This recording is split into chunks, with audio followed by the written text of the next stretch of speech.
Hello everyone, it's Helen at Journaling Planet, and today I'm going to be showing you some pieces of abstract art that I created in a very simple activity, but I'll also be talking about how to let go when doing abstract pieces.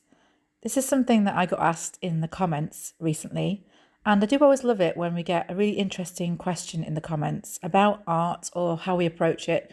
Definitely always makes me think about my practice. And I promised that although I'd given a brief written response in the comments, I would come back with some videos on the topic of how we let go to do abstract art. I find it quite funny that I'm making a video about this because I still consider myself a relative beginner, and I am. However, in answering that question, I did realise that I'd actually learnt a lot as well over the last few years of doing this. A few years of art practice is nothing in the grand scheme of things, and that's why I still consider myself very much a beginner at this. But I had realised when I was asked to comment on this that I was able to give some ideas, some answers. And I do understand what that person was getting at when they say, how do you let go and create abstract work? How do you essentially stop yourself from sitting there going, well, this doesn't really mean anything. This doesn't really do anything. It just is some squiggles on a page. What does that mean? Why is it valuable? So getting kind of overthinky about it can often stop us from even attempting abstract work. This activity that I'm doing here, I've just masked off with some washi tape different shapes on a piece of watercolour paper, and I'm just taking various shades of marker pen and drawing circles. Circles are rather my thing in the abstract art arena at the moment. I'm really enjoying working with them. They're extremely pleasing shapes, whether they are perfect or imperfect, it doesn't really matter. They're just sort of interesting shapes to play with in general. And I've mentioned this before, that one of my favourite artists in the abstract world, possibly my favourite, is Wassily Kandinsky, and he uses circles a lot in his work. I got the idea for this activity by watching a YouTube channel called Create and Meditate with Jayme. And Jayme is spelled Jayme. And it's at Mood Body Studio on YouTube. I absolutely adore Jayme's videos. They're all about art relaxation, not overthinking things, and just getting something down on the page, whatever that may look like, whatever that may be. And I really feel that in watching her videos, it's given me the confidence to let go a bit when it comes to abstract and just see what happens when I put pen to paper. So Jayme did this activity here where I masked off lots of different shapes with some tape, but she actually did it with squiggles. So she just scribbled all over the page in lots of different colours, and it looked brilliant at the end when she took all the tape off. She kept it as one big piece, and I could have done that with the finished result here, but realistically, I'm a journaler and I'm going to want to use this in my journal. So I'm going to be cutting this up and making ephemera. I think that I did see that Jayme made a bookmark from one of her pieces. And in due course, I will definitely make tags and journaling cards. Possibly even just keep some of the cuts as little abstract pieces on their own, like their own little abstract painting, and put those into my journal. So I will cut this down when it's finished. But I think you can see the process is I'm just creating circles in various colours using various media over the top of this taped off space. And some of the circles are very large and overlap the pieces of tape, and some of them are very tiny and go into the other circles that I've drawn or around the other circles that I've drawn. So I'm varying size and varying colour. Even though I'm drawing circles, I'm also varying shape because some of the circles are more perfect than others. Some of them are half circles because I'm drawing kind of to the edge of the page.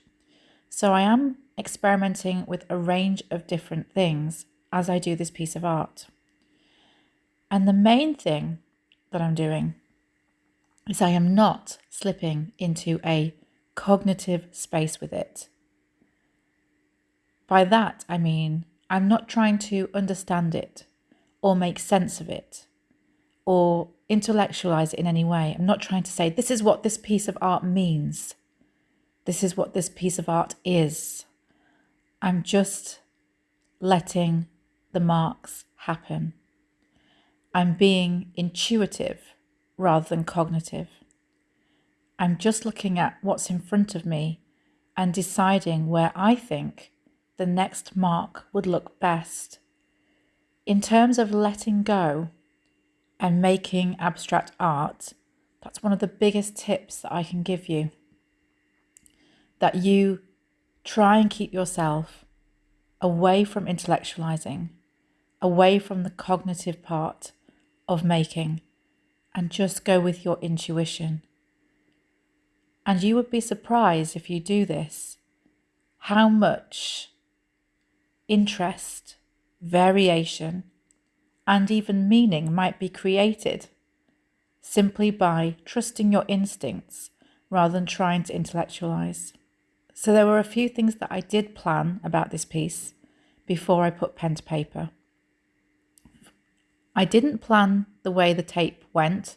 That was just intuitive as I did it. But I did plan the colours. I decided that I was going to use complementary colours from opposite sides of the colour wheel. I was going to use blues and purples, yellows and oranges primarily. I would allow myself some brown because that's kind of a yellowy colour, and then you would complement the purples and the blues.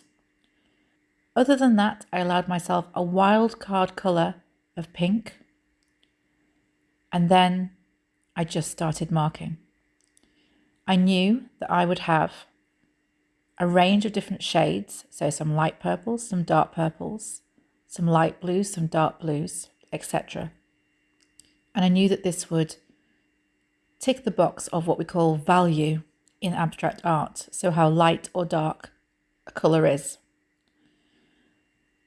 And I knew also that if the colours complemented each other with perhaps one wildcard colour like pink, that it would look interesting, but also it would look kind of like it was meant to be that way because I'd used the colour wheel. Once I'd made those initial creative decisions, I didn't intellectualize anything else. It was all about being intuitive. It was all about thinking, where would the next mark look best? I did have quite a struggle getting the tape off this paper, and this has been a bit of a running theme in a couple of the abstract pieces that I've done. And I thought it was the tape, so I changed the tape. And then I thought it was the fact that I hadn't used my hairdryer or a heat tool to take the tape off. But then I've done that this time, and I can see that the common denominator is actually the paper that I'm using. So I think that my paper does not like masking tape. So that's a little lesson that I learned. And there's a little bit of tearing on the paper because of that. And that's just the way it goes sometimes. This is about learning. So as previously mentioned, I'm cutting down these pieces now.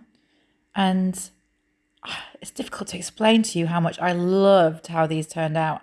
I couldn't believe it when I cut them down to smaller pieces. And they looked to me like they'd been done by a capital R, capital A, real artist. And it's all because I just took a piece of paper, chose some colours that I knew were complementary, and also stuck to one shape. That was my stipulation. I place a limitation on myself because I think that often makes us more creative. And that was it. So I was really, really pleased with how these came out, and it was all through intuition. Has this video helped you? I really hope so. Perhaps you could leave a comment letting me know. And perhaps also you could let us know in the comments how you let go to create abstract art. Thank you so much for watching this video. If you found it helpful or entertaining, I'd appreciate you giving me a subscribe and a thumbs up. There'll be another video along soon, but until then, take care and enjoy your crafting.